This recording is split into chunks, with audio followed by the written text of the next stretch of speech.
Nikukaribishe Love Life Academy, rafiki yangu popote pale ulipo na unapoendelea kufuatilia. Leo Mungu ametupa neema ya kujifunza juu ya swala la mahusiano, uchumi, biashara, lakini pia na masuala mengi ya maendeleo binafsi.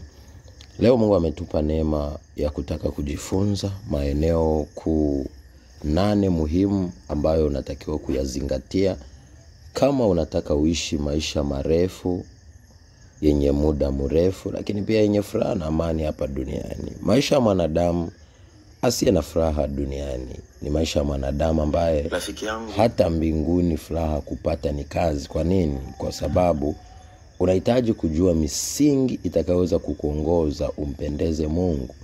Kuwa na furaha duniani ni pamoja pia na kuishi maisha ambayo yanampendeza Mungu. Mwanadamu asiyejua nini cha kufanya kitakachompendeza Mungu ni mwanadamu anayeishia lawama, majanga na vikwazo hapa duniani. Kwa hiyo nataka uzingatie haya mambo.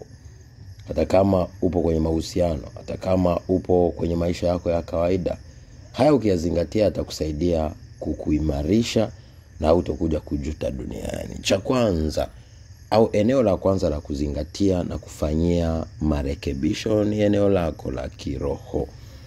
Eneo la kiroho ni eneo ambalo wanadamu wengi kwa sababu ya kupuuza leo wanaishi maisha yasiyo na matokeo. Kumbuka sisi wanadamu tupo duniani lakini ni roho. Ndio maana Mungu ametupa zawadi ya mwili, roho na nafsi. Na kinachoongoza mwanadamu cha kwanza ni nafsi. Nafsi ile inapotoa wazo, lile wazo linaletwa picha kwenye roho na linakuja kutimia mwilini. Kwa hiyo tunapokuwa hatujali sana maisha yetu ya kiroho, kutengeneza ukaribu na yule muumba wetu, kuna possibility ya kutokuja kupata yale matokeo ambayo Mungu ameandaa kuyapata. Tunapomwamini Mungu, tukampenda, tukamwamini, tukafanya kila anachokihitaji, na yeye pale ndipo atakayepotupa kile tunachokihitaji. Huwezi ukapata unachokihitaji kama hauko vizuri na yule anayekupa kile unachokitaka. Cha pili ni mental health, afya yako ya akili. Msongo wa mawazo unaathiri watu wengi leo kwenye mahusiano, kwenye masuala ya kiroho, kwenye masuala ya kiuchumi, masuala ya kifamilia, masuala ya mahusiano. Wengi tuna msongo wa mawazo, wengi tuna mawazo mabaya. Hatuna muda wa kurelaksi na kuwa tayari kuruhusu akili zetu zitafakari utukufu wa Mungu na wema wa Mungu kwenye maisha.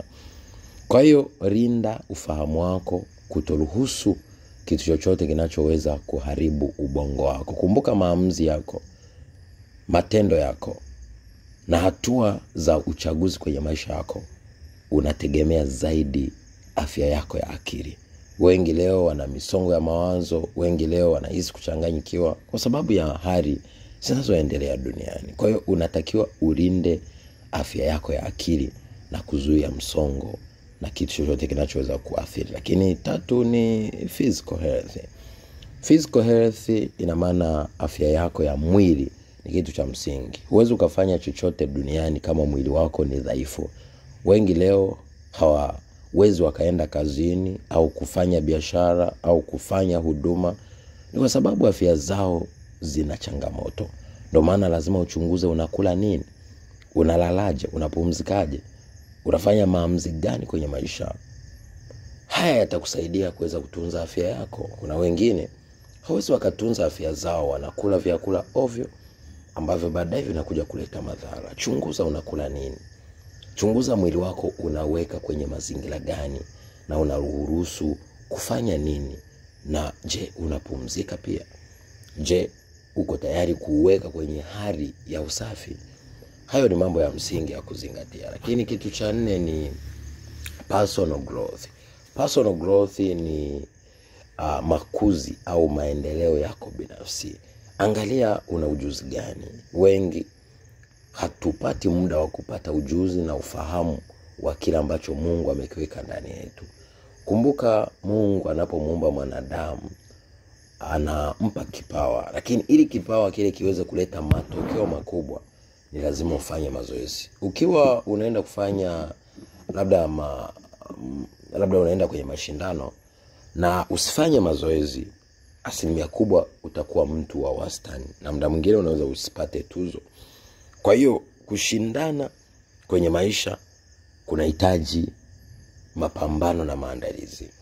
Ili uje uwe wa thamani na soko kubwa, lazima uandae hilo soko.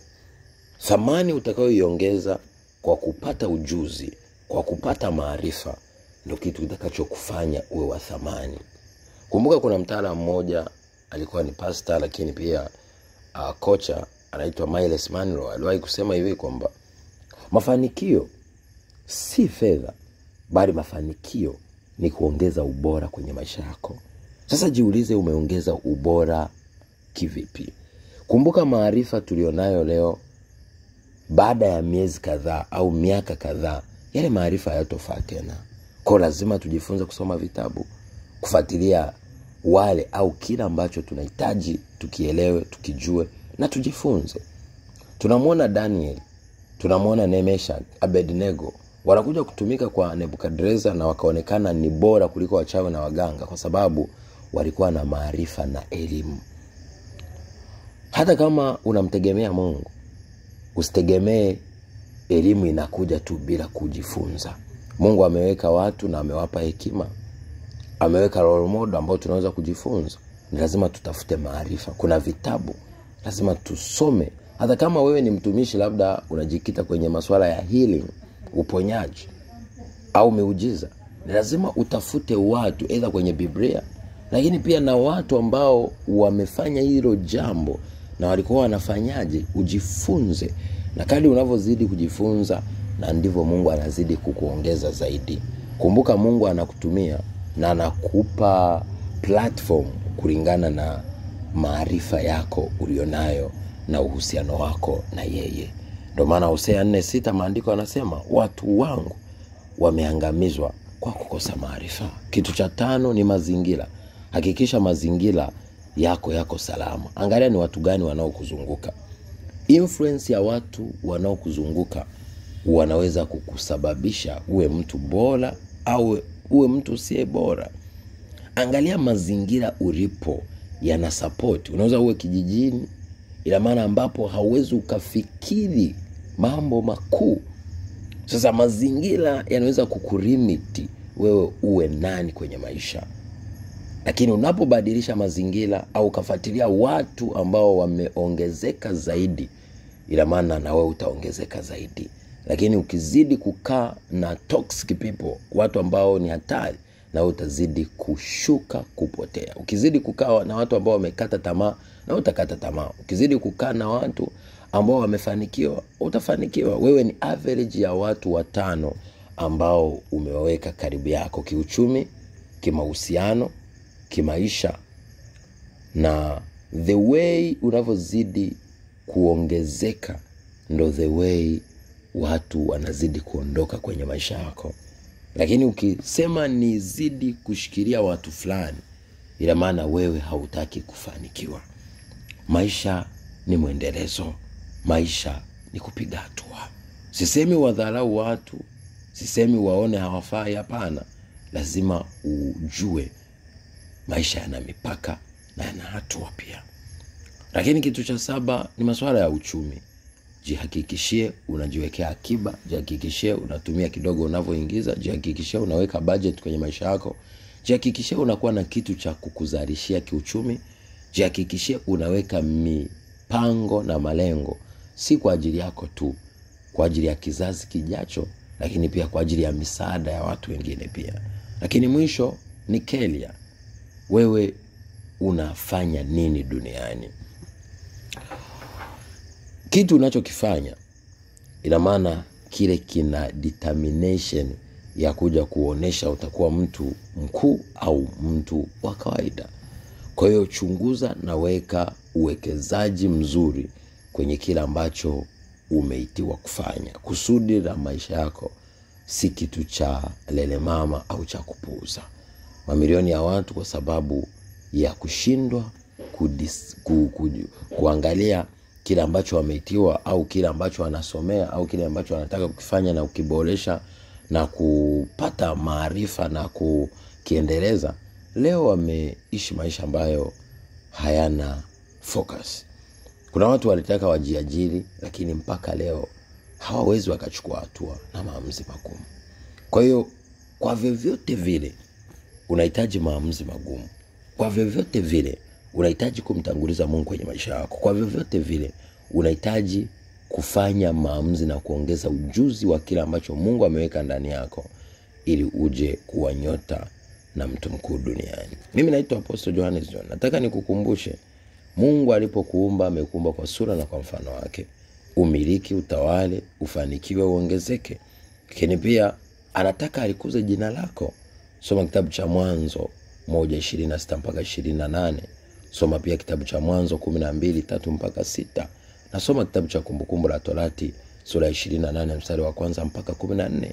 Utagundua nini na maanisha. Kwa hiyo usijione mtu wa kawaida. Wewe si wa kawaida. Usikubali kujilinganisha na watu. Usikubali kujiona ni mtu usiye na maana. Na wakati Mungu amekuumba uwe kichwa. Chukua mfano wa kina Daudi. Chukua mfano wa kina Danieli. Walikuwa ni watumwa. Watu ambao ni maskini. Watu ambao hawafai. Chukua Amos. Yeye alikuwa ni mtunza mikuyu. Lakini baadaye Mungu anamuita kuwa nabii wa mataifa. Na wewe unaweza kufanya mambo makuu.